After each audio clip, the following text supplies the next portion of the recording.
सर्दियों की ठंडी रातें, बाजार में सिर्फ 2 मैगी वाले, एक पीयूष जो दिल से बनाता है गर्मा गर्म ताजी सब्जियों वाली मैगी, दूसरा बलबीर जो सस्ती बेचता है लेकिन घटिया। पीयूष की ईमानदारी बनाम बलबीर की धोखेबाजी।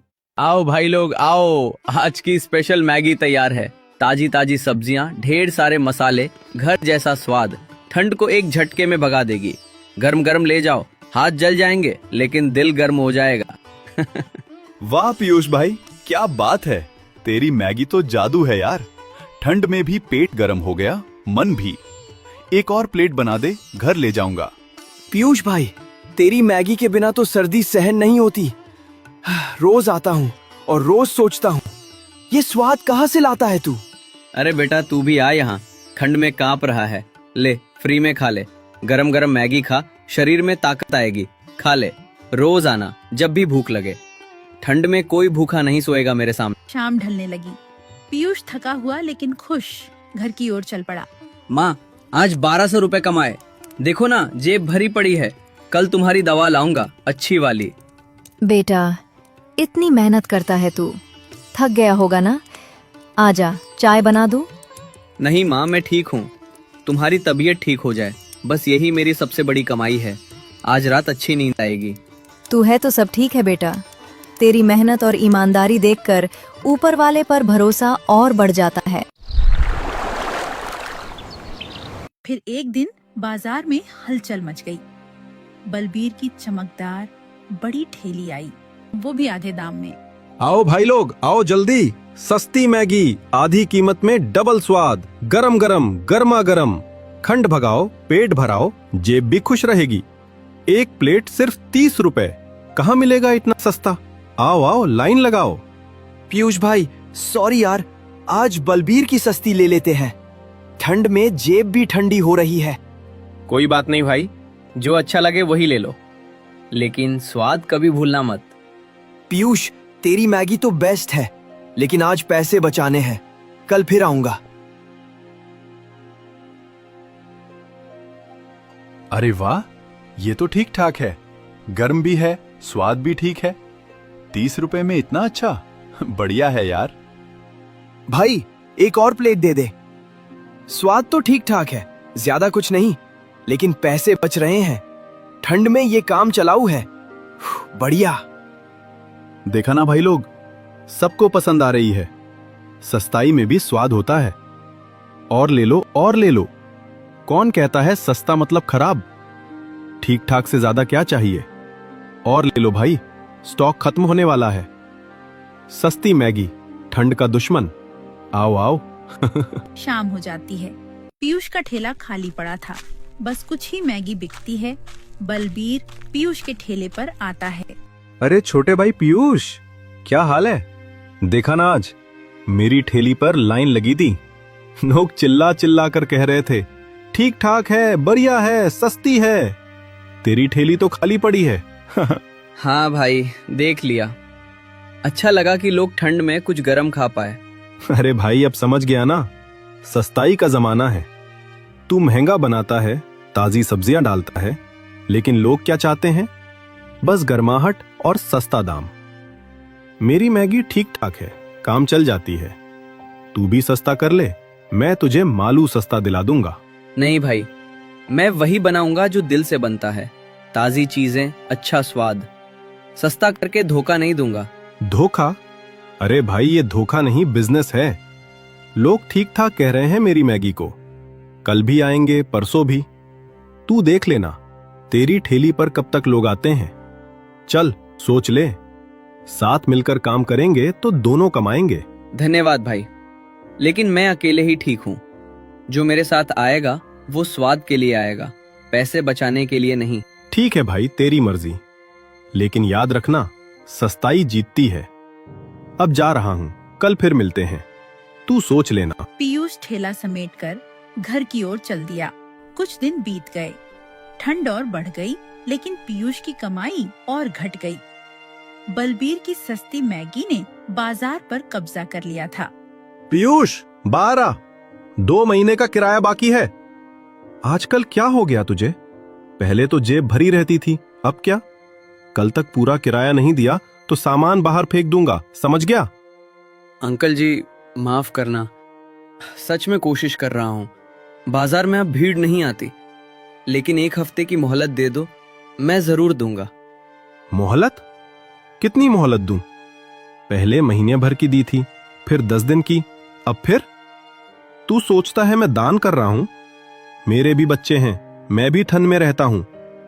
कल सुबह तक पैसे नहीं आए तो ताला लगा दूंगा, समझ लिया? जी अंकल, कल तक कोशिश करूंगा, आपकी बात मानूंगा।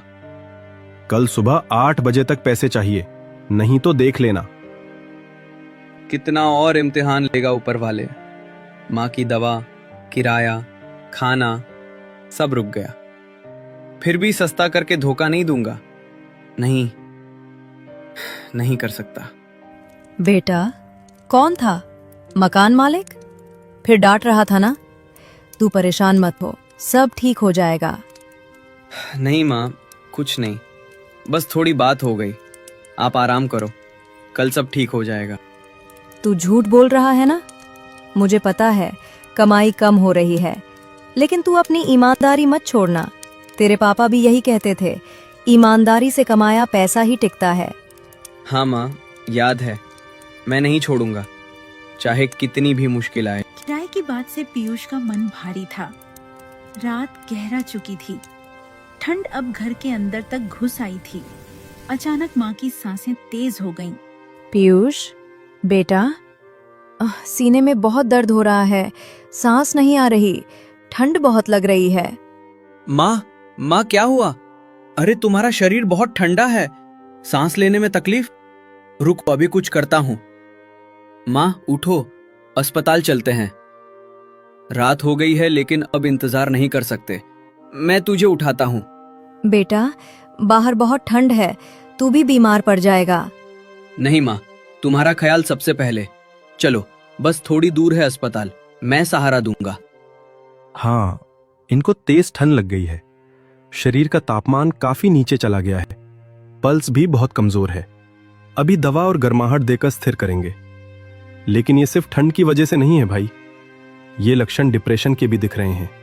डॉक्टर साहब, मतलब केवल ठंड नहीं है, डिप्रेशन कैसे हो सकता है? बताइए पूरा, क्या गंभीर है? क्या करना होगा अभी? मैं सब कुछ कर दूंगा, बस ये ठीक हो जाए। देखो, ठंड ने शरीर को कमजोर कर दिया है, ये सही है, लेकिन मन का बोझ भी उतना ही बड़ा है। इनकी सांसें, दिल की धड़कन, सब कुछ टेंशन से प्रभावित हो रहा है। क्या घर में कोई बड़ी परेशानी चल रही है? पैसे की तंगी, किराया, कोई चिंता या कुछ और? जो भी है, वो मन में दबाकर रखने से शरीर पर बहुत बुरा असर पड़ता है। अगर टेंशन कम नहीं हुई तो दवा भी पूरा असर नहीं करेगी। हाँ डॉक्टर साहब, सब सच है। बाजार में अब कमाई बहुत कम हो गई है। एक नया ठेला आया है, सस्ती मैगी बेचता है, लोग उधर चले गए। मेरी ठेली पर अब मुश्किल से 2-4 ग्राहक आते हैं। किराया 2 महीने से बाकी है। मकान मालिक रोज डांटता है। तुम घर जाकर थोड़ा आराम कर लो, सुबह आ जाना। लेकिन याद रखना, इनकी टेंशन कम करने में तुम्हारा साथ बहुत बड़ा है। अगर तुम मजबूत रहोगे तो इनका मन भी हल्का हो। अगले दिन ठंड पहले से ही हड्डियों तक उतर चुकी थी। अचानक आसमान में काले बादल छा गए। बारिश की पहली बूंदें गिरती हैं और जल्दी ही तेज तूफान आ जाता है। बाजार में हाहाकार मच गया। अरे भाई लोग, जल्दी ठेली समेटो, ये तूफान तो बहुत तेज आया। अरे ये डब्बे उठाओ, सब्जियां बाहर मत गिरने देना, जल्दी करो, सब कुछ उड़ जाएगा। बलवीर का सच सामने आ जाता है, सड़ी हुई सब्जी और एक्सपायर्ड पैकेट। अरे नहीं, ये क्या हो गया? अरे देखो मत, ये बस थोड़ा पुराना माल था, कोई बात नहीं, मैं अभी साफ कर देता हूँ। जल्दी समेटो, कोई देखे मत। ये क्या है बलबीर? ये सड़ी हुई सब्जियां, ये एक्सपायर्ड पैकेट्स। तू रोज हमें ये खिला रहा था, 30 रुपए में हमें जहर बेच रहा था तू। अरे वाह, ठीक ठाक कहकर धोखा दे रहा था। हम रोज तेरी मैगी खाते थे, बच्चे खाते थे, तुझे शर्म भी नहीं आती? ये सब सड़ा हुआ माल था। देखो सब, ये बलबीर का असली चेहरा। सस्ती मैगी के नाम पर घटिया और सड़ा माल हमारी सेहत से खिलवाड़ कर रहा था। अब समझ आया क्यों इतना सस्ता था। धोखेबाज, धोखेबाज। अरे भाई लोग, गलती हो गई। ये बस 1-2 दिन का माल था, मैंने चेक नहीं किया। प्लीज माफ कर दो। कल से नया माल लाऊंगा, किसी को कुछ मत बताना। ये बात यहीं रहने दो। माफी? अब माफी से क्या होगा? हम रोज तेरी मैगी खाकर घर जाते थे। तूने हमारी सेहत के साथ खिलवाड़ किया। ये धोखा है, पूरा बाजार जानना चाहिए। चलो सब, ये खबर फैलाओ, बलबीर धोखेबाज है, उसकी मैगी मत खाना, सड़ा हुआ माल बेचता है। कल से कोई उसकी तरफ नहीं जाएगा। ये क्या हो गया? सब खत्म हो गया। अब क्या करूंगा मैं? सबको याद आया कि पीयूष की मैगी में जो स्वाद था वो कहीं और नहीं मिलता।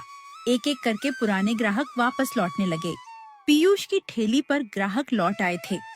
उसकी ईमानदारी की खबर फैल चुकी थी। तभी एक आदमी तेज कदमों से आया, थका हुआ, परेशान, लेकिन भूखा। भाई, सॉरी टू डिस्टर्ब, मेरा पर्स कहीं खो गया है। पैसे, मोबाइल सब गया। अभी रेलवे स्टेशन जाना है, लेकिन भूख से मर रहा हूँ। क्या तुम्हारे पास से 1 प्लेट मैगी खिला सकते हो?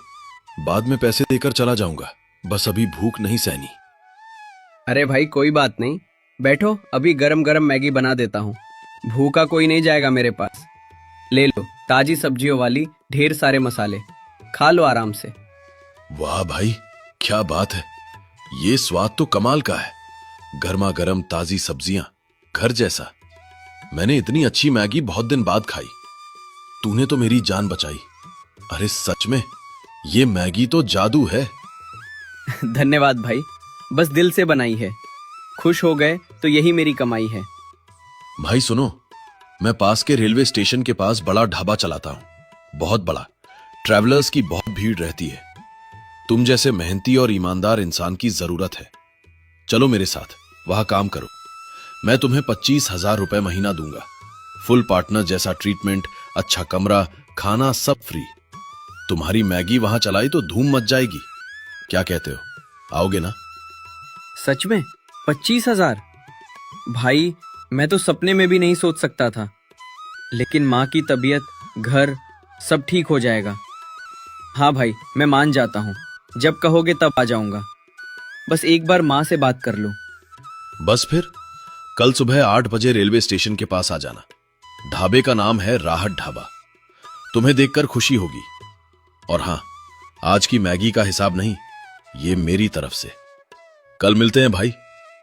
धन्यवाद भाई, ये मेरी जिंदगी का सबसे अच्छा दिन बन गया। कल जरूर आऊं। माँ, मैं आ गया। आज कुछ बहुत अच्छा हुआ है। सुनो ना, आज एक आदमी आया, उसका पर्स खो गया था। भूखा था, मैंने उसे मैगी खिला दी। उसने खाकर बहुत तारीफ की। फिर पता चला वो रेलवे स्टेशन के पास राहत ढाबा का मालिक है। बहुत बड़ा ढाबा है, ट्रैवलर्स की भीड़ रहती है। उसने मुझे ऑफर दिया, वहाँ काम करो, 25,000 रुपए महीना देंगे, अच्छा कमरा, खाना सब फ्री। माँ, हमारी सारी परेशानियां खत्म हो जाएंगी। कल सुबह 8 बजे जाना है। बेटा, सच में 25,000? ऊपर वाले ने सुन ली मेरी दुआ। तूने इतनी मेहनत की, इतना स्ट्रगल किया, आज फल मिला। मैं तो बस सोचती रहती थी कि तू कब तक ऐसे जिएगा। माँ, अब किराया चुक जाएगा, तुम्हारी दवा अच्छी वाली आएगी, हम दोनों के लिए अच्छा खाना आएगा। मैंने बहुत दिन भूखे सोया, लेकिन आज लगता है सब ठीक हो रहा है। तुम्हारी दुआ से हुआ है माँ। हाँ बेटा, तेरी ईमानदारी ने ही ये सब किया। मैंने देखा है तूने कभी धोखा नहीं दिया। लोग लालच में चले गए थे, लेकिन तू डटा रहा। आज ऊपर वाले ने तुझे इनाम दिया। मैं बहुत खुश हूँ, मेरी आंखें भर आईं। माँ, तुम्हें पता है, मैंने कभी सस्ता माल नहीं लिया। लोग लालच में चले गए थे, लेकिन आज सब वापस आ रहे हैं। और ये ऑफर, ये तो ऊपर वाले की कृपा है। अब तुम्हें चिंता करने की जरूरत नहीं, मैं सब संभाल लूंगा। बेटा, तू मेरा सहारा है। अब तू ढाबे पर काम करेगा, मैगी बनाएगा, वही स्वाद देगा। मैं भी ठीक हो जाऊंगी। तू मुझे कभी कभी वहां ले चलना। मैं देखना चाहती हूँ तू कैसे काम करता है। जरूर माँ, कल से नया काम शुरू होगा। तुम बस आराम करो। कल सुबह तैयार रहना, मैं तुम्हें भी अच्छी खबरें लाऊंगा। कुछ महीने बाद पीयूष अब राहत ढाबा पर अपनी स्पेशल मैगी बना रहा था। भीड़ लगी रहती, लोग दूर दूर से आते। माँ पूरी तरह ठीक हो चुकी थी। किराया, दवा, भूख सब पुरानी यादें बन गईं। बलवीर की ठेली कहीं गायब हो गई। उसका धोखा सबको याद था। तूफान के बाद हमेशा सूरज निकलता है और ऊपर वाले की कृपा से सब ठीक हो जाता है।